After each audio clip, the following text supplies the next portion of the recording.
Hello everybody, hope you're doing well and welcome back to another video. This is my first weekly vlog of the spookoplathon thing, which is hosted by Becca and the Books. I'll leave her links in my description below if you want to check out. But it's a readathon that's meant to take place from the 1st to the 31st of October, but as I said in my October reading plans video, which you can check up there, I was going to take part in the readathon from the middle of October to the middle of November, with Halloween in the middle. Just because I'm still trying to get through my Bookish World Cup books, and I wanted to see how far I could get with that before getting into my spooky reads.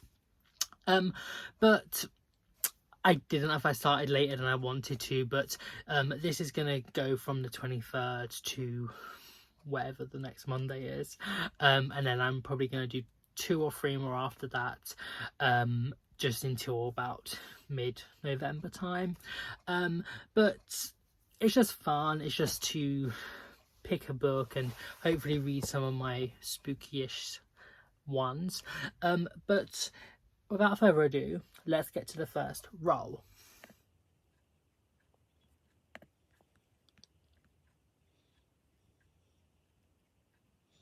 So the first roll gave me a book that has an orange cover, and for this I am going to read The Sentence by Christina Dulcher.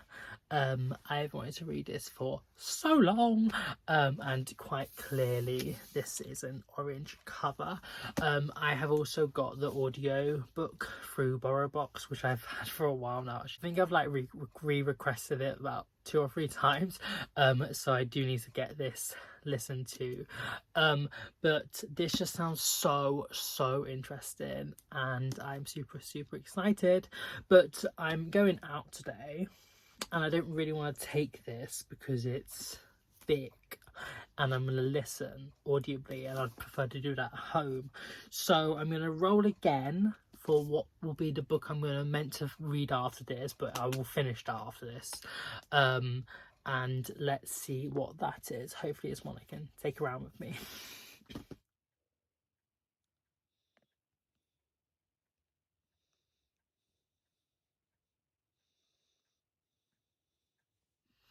So I got Stephen King, and for this prompt you can read a Stephen King book, but it's more to do with a book that has sort of royalty in the title, or it's about royalty, or set in sort of a royal house or whatever.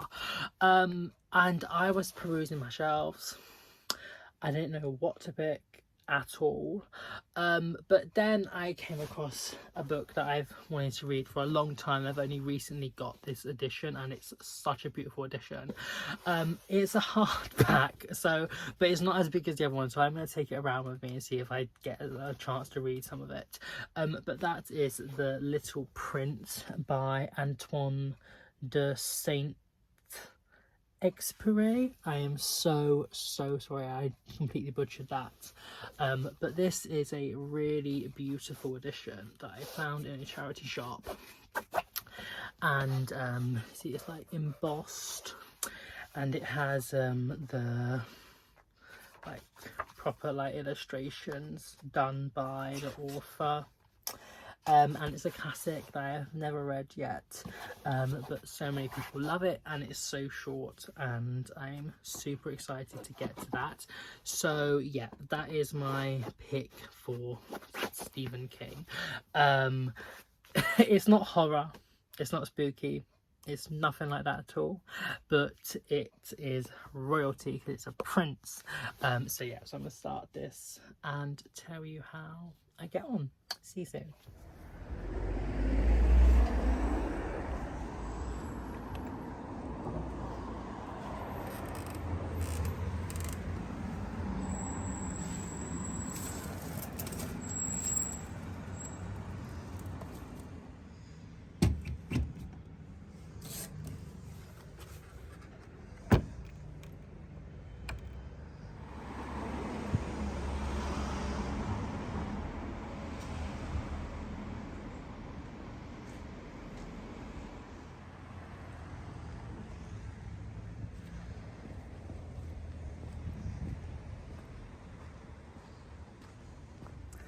After being in the murky, muddy woods, I've come to a clearing, and hopefully not so much mud and muck and dirt.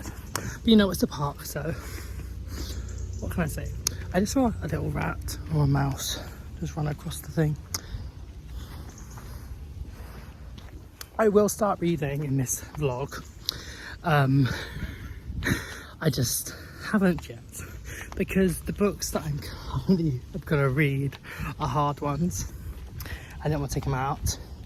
And I've mostly been walking anyway, CVs, job applications, so I haven't really had time. But I shall read when I get home, share my thoughts.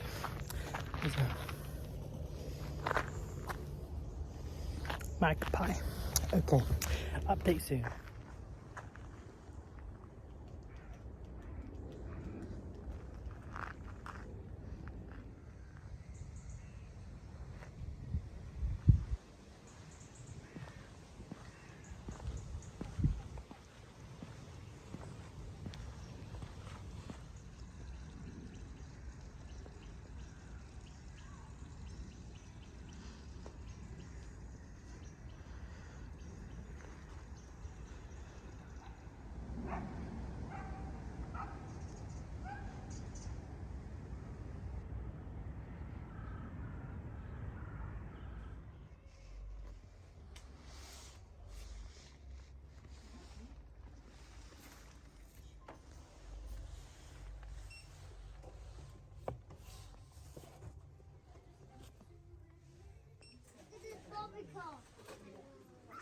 Hey, so I have a little book update on The Sentence.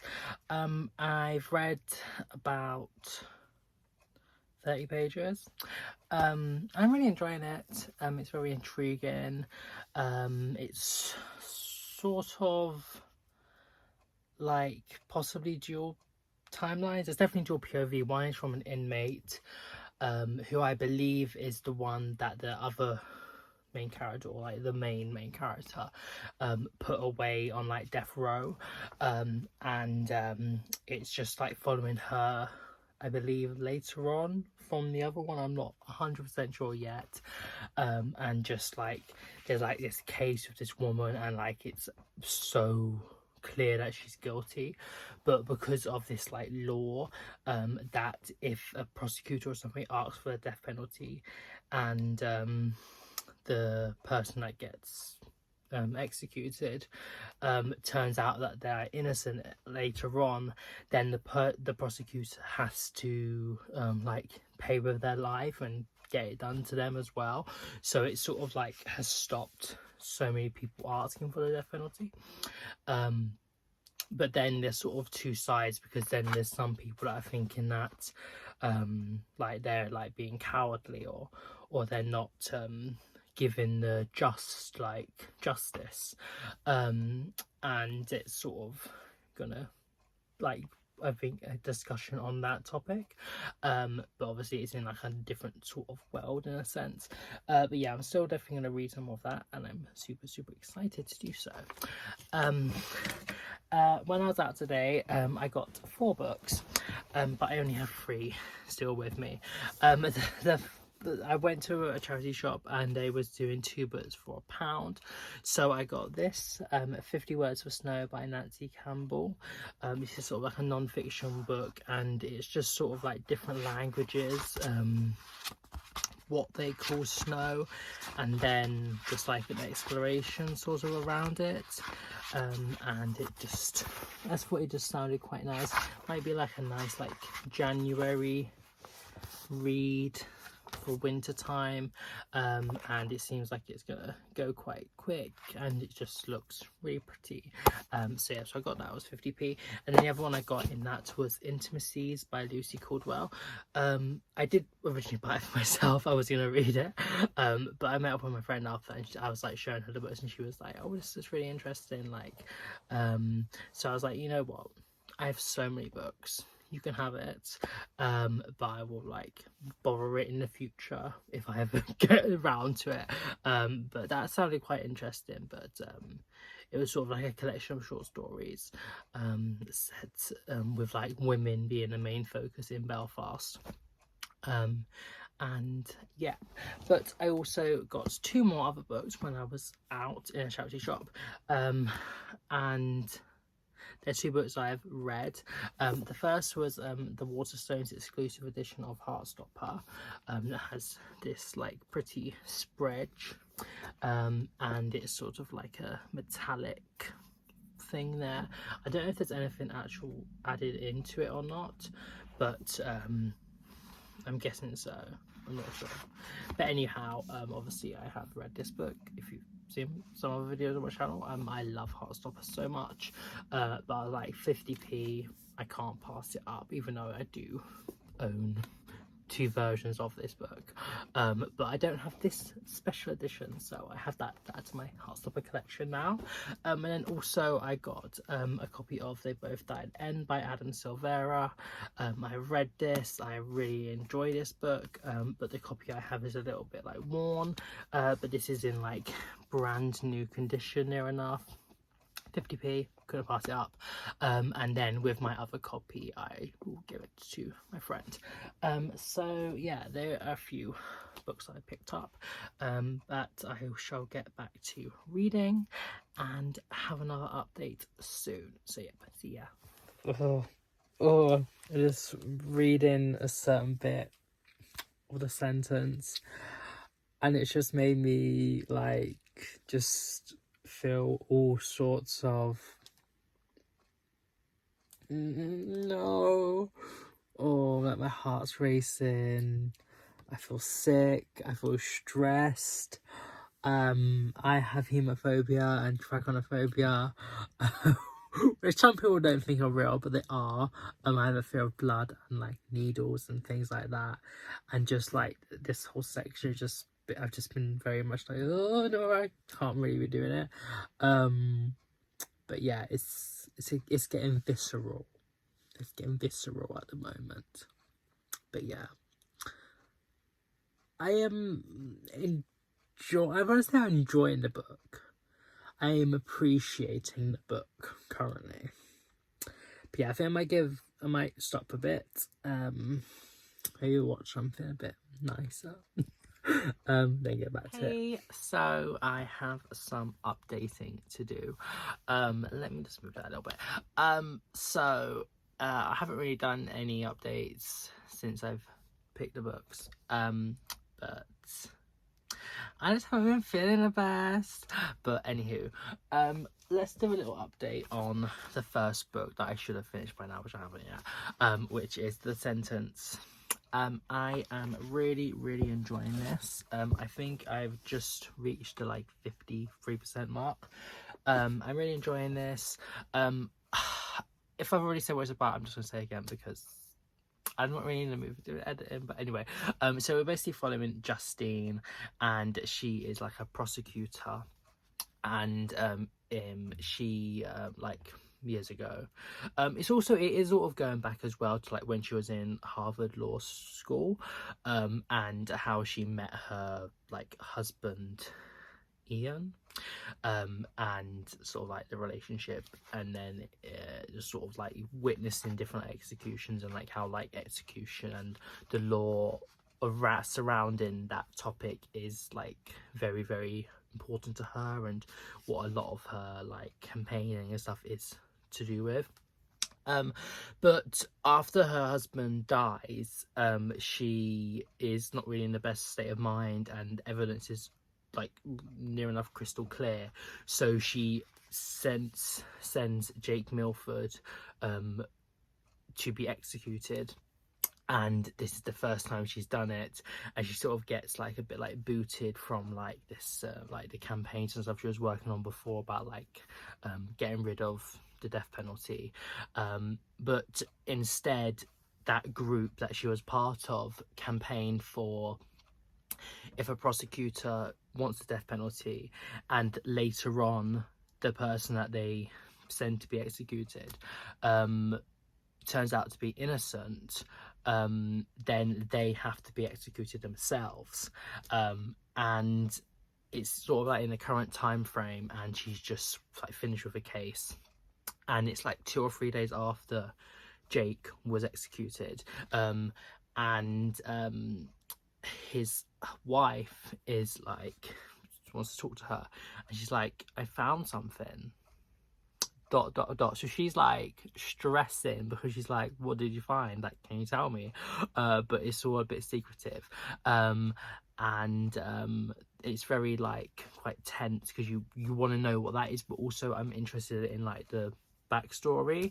And here's another thing, we're also getting chapters from Jake's like perspective, which he apparently wrote like within the 6 hours from like on the day of his planned execution. And yeah, I'm really enjoying this. Not necessarily enjoying per se, but I'm very interested to continue. I thought it might have given sort of Notes on Execution by Danica Kafka vibes, because that is a book I absolutely love. It's not exactly, even though it's to deal with like the same like theme in a sense. That book I'm loving so much more than this one, but I'm still intrigued and going to continue. But the conclusion of this book hopefully will be coming in next week's vlog, so yeah, but stay tuned to hear more about that. But I did finish one book this week, and that was The Little Prince. Obviously it's not that hard to finish considering it's very short and a children's book and there's illustrations, but yeah, I really enjoyed this. I think I'm probably gonna give it maybe like a 4.5 stars, maybe 4.25. I ran down to 4 on Goodreads. I'm just gonna put that there because I still haven't learned how to pronounce his name. I need to do that. But yeah, I really enjoyed this. We're following like an astronaut who is sort of based on Antoine's own life in a sense, where he started out like doing illustrations, but like the adults in his life are like, you know what, I don't really see it. You're not really gonna get a future, maybe do something else. And yeah, so he's like not an astronaut, like a pilot, and he crash lands in the Sahara Desert, and there he meets the Little Prince. And the Little Prince is from a different faraway planet, and on his little planet there's 3 volcanoes and a flower that he absolutely loves.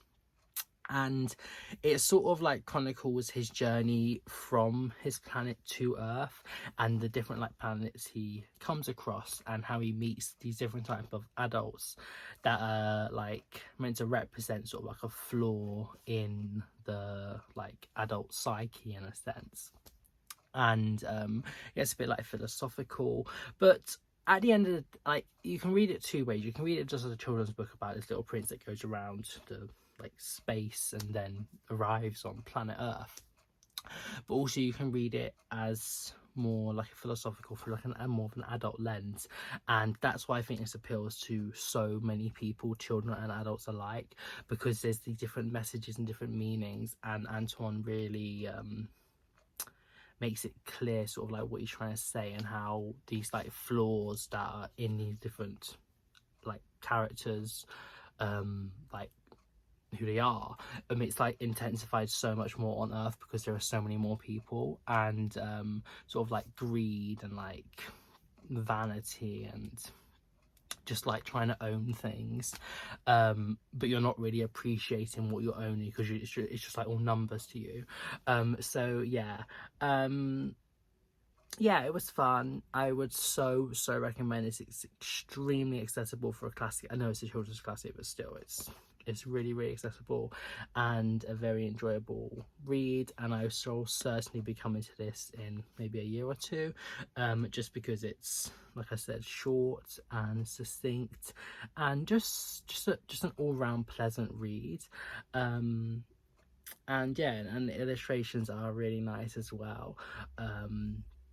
They're not like amazing, but they're still good enough, and they definitely add to the story. I feel like sometimes I've read some books that the illustrations don't really like add to the story anymore, but in here they certainly do, and I would recommend it. So yeah. Then I did another roll, and I shall put that in here.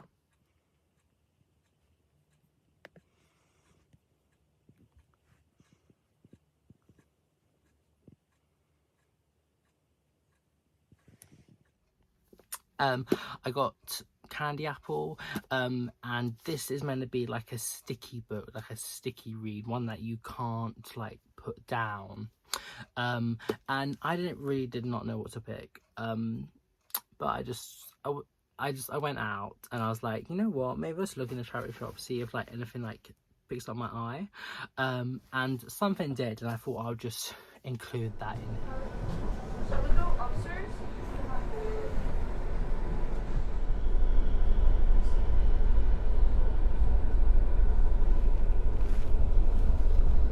Was sort of matching my top, but anyway, I got Foxtails by Tomohiko Morimi. This is translated from Japanese. This is a collection of 4 short stories. The titular one I have read, Foxtails, and I was just like, oh, I was actually really like enthralled by it, and I just had to keep on reading and reading. So it really certainly fits the bill, even though I wasn't necessarily like 100% it would. But they're sort of like horror-ish, a little bit spooky, a little bit tense, a little bit keeps you on your edge. But yes, it just says a collection of 4 spooky tales for the modern era, all tied to a certain Kyoto curio shop.